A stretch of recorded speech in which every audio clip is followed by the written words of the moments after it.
Assalamualaikum warahmatullahi wabarakatuh. Selamat pagi dan semangat pagi untuk kita semuanya. Pada pagi hari ini kita akan membahas mengenai sejarah hukum dagang. Nah, tentunya ini merupakan pertemuan keempat.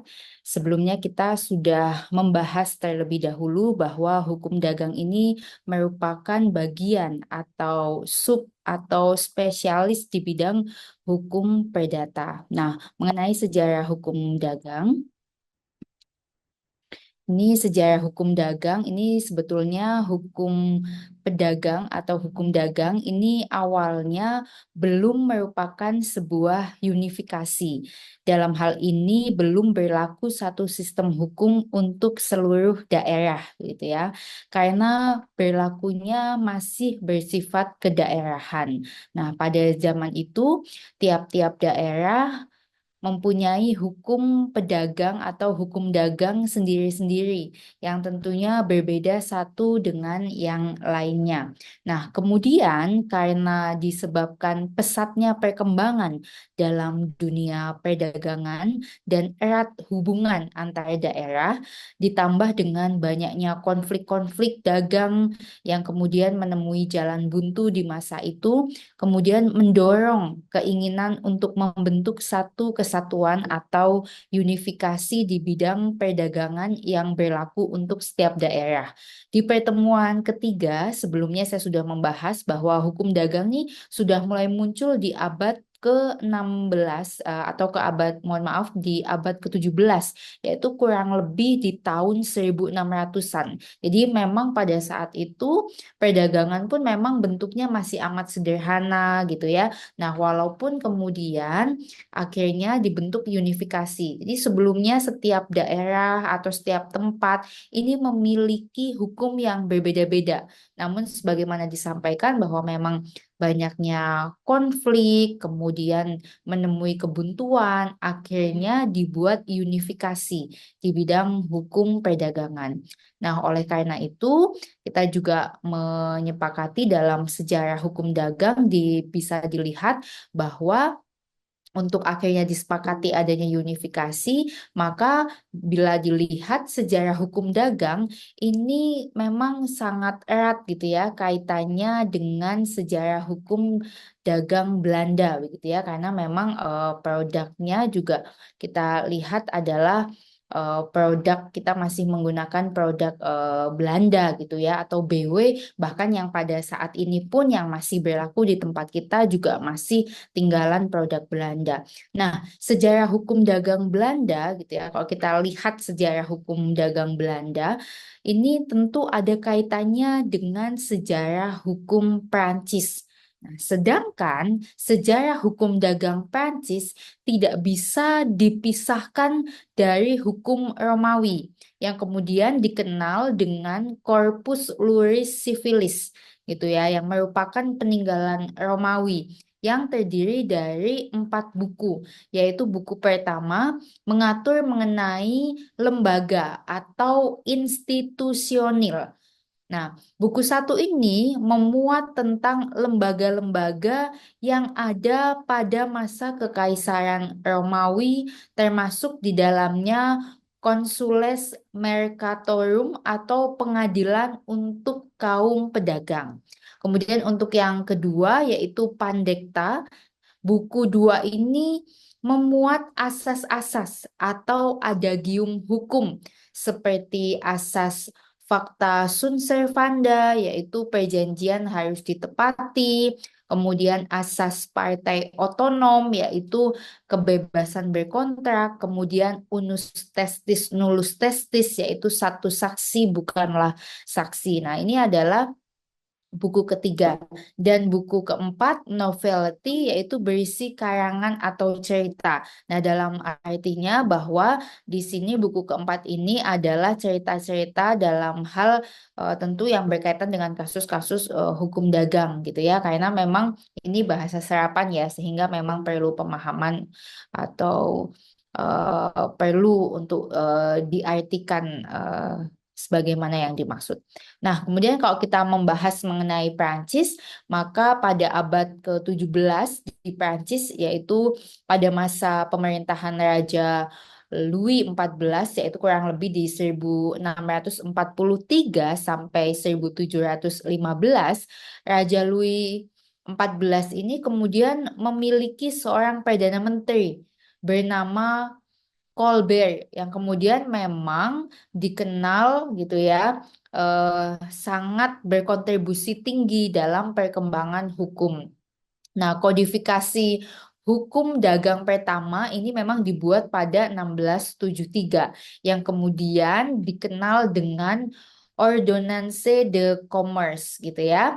Nah, tentunya ordonansi ini berisi tentang pedagang, bank dan pedagang perantara atau biasa disebut dengan maklar. Jadi pada saat itu memang sudah diatur begitu ya dalam kodifikasinya. Nah, catatan-catatan dagang, badan usaha perbuatan dagang, surat berharga seperti pada zamannya surat berharga itu seperti wesel gitu ya. Kemudian paksaan badan terhadap pedagang. Ini maksudnya paksaan badan terhadap pedagang ini adalah kewajiban-kewajiban yang harus dilakukan oleh pedagang berkaitan dengan negara gitu ya, atau gizeling. Kemudian ada pemisahan barang-barang antara suami istri, di mana salah satunya menjadi pedagang melalui Holy Overeemskov gitu ya, pernyataan pailit dan peradilan dalam perkara-perkara dagang.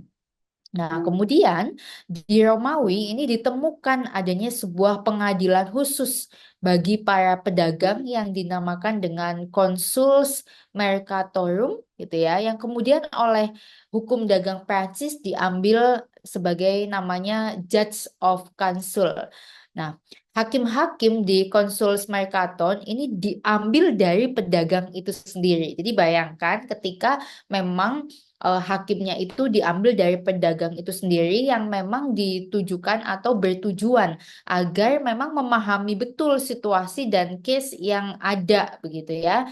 Nah, kemudian badan peradilan ini berdiri sendiri, terpisah dari peradilan umum lainnya. Jadi memang udah spesifik gitu ya, seperti pengadilan niaga lah gitu ya kalau untuk di Indonesia. Jadi memang khusus untuk menangani permasalahan yang berkaitan dengan perdagangan.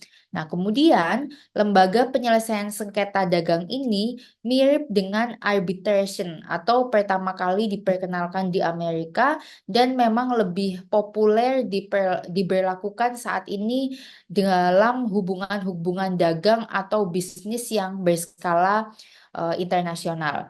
Nah, sebenarnya memang masuknya pengaruh hukum Romawi dalam hukum dagang Prancis disebut dengan gejala resepsi hukum Romawi, yaitu pemisahan hukum perdata dan hukum dagang di Prancis ini adalah masuk akal gitu ya, karena memang adanya perbedaan strata sosial, golongan masyarakat yang juga berbeda, yang tidak persis satu dengan keadaan, yang tidak persis sama dengan keadaan di Belanda.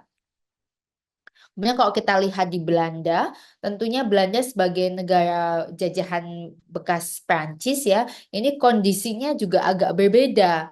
Memang ada pluralisme atau pluralisme keberagaman hukum di bidang hukum perdata, sehingga ada hukum Romawi, hukum Prancis, hukum Belgia, hukum Jerman, dan peraturan-peraturan raja atau gubernur. Nah, ini dapat dibayangkan bahwa pluralisme hukum tersebut ini menyebabkan adanya ketidakpastian hukum di dalamnya.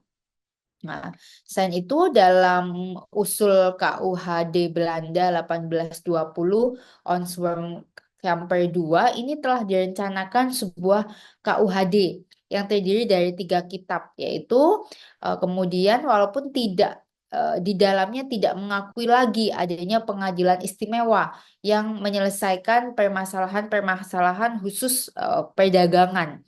Dalam perkara dagang ini kemudian diselesaikan di muka pengadilan biasa. Jadi udah pernah nih dibuat di 1673 gitu ya, udah spesifik khusus gitu ya. Tapi kemudian ada perubahan gitu ya, justru diselesaikan di pengadilan biasa.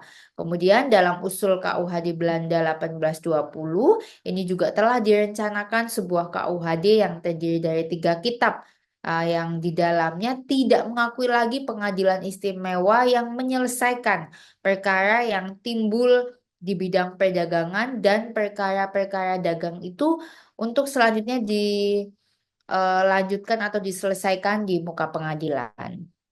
Nah, kemudian dari beberapa hal di atas, Sarjana Van Kan ini beranggapan bahwa hukum dagang itu merupakan hukum tambahan dari hukum perdata, yaitu satu tambahan yang mengatur hal-hal yang sifatnya khusus. Jadi ini related ya dengan perkuliahan kita sebelumnya yang disampaikan bahwa hukum perdata adalah genus, tapi kemudian hukum dagang adalah bagian kecilnya atau spesialis leg spesialisnya gitu ya.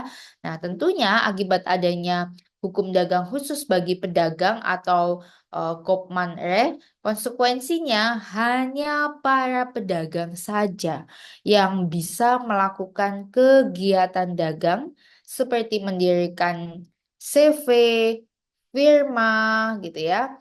Nah, kemudian bagi non-pedagang ini kemudian juga hanya diperbolehkan mendirikan badan usaha lain seperti Matskaf yang diatur dalam KUH Perdata. Nah, tentunya melihat keadaan tersebut, Molengraaf dan Van Apeldoorn ini tidak menyetujui adanya diskriminasi hukum yang membedakan antara pedagang dan non-pedagang atas anjuran sarjana itu, khususnya Molengraaf yang menyebabkan dicabutnya pasal 2 sampai dengan 5 Kitab Undang-Undang Hukum Dagang dengan Statblad 1938-276 tanggal 17 Juli 1938. Sedangkan di negeri Belanda, pencabutan pasal-pasal tersebut sudah lebih dahulu dilakukan pada tanggal 2 Juli 1934 melalui Statblad 1934-347. Oleh karenanya, perkembangan hukum dagang di Indonesia, kita bisa melihat, tadi kita udah membahas mengenai Belanda, kita bahas mengenai Prancis, Romawi, begitu ya. Kita lihat bahwa ketika keinginan untuk memberlakukan hukum Belanda di Hindia Belanda, dalam hal ini Indonesia, maka muncullah 2 perbedaan pendapat. Pendapat satu menginginkan agar seluruh hukum Belanda diberlakukan di Hindia Belanda agar penjajahan Belanda di Hindia Belanda bisa langgeng gitu ya. Walaupun kita sudah merdeka, tapi sebenarnya kalau kita lihat bahwa produk-produk juga masih produk tinggalan Belanda ya gitu. Jadi ya seperti itu. Kemudian pendapat kedua, tidak setuju asas konkordansi dilaksanakan secara utuh di Hindia Belanda atau Indonesia, sebab di masyarakat Indonesia sudah ada hukum yang hidup dan mengatur kehidupan masyarakatnya yang lebih dikenal dengan sebutan hukum adat atau adat reh.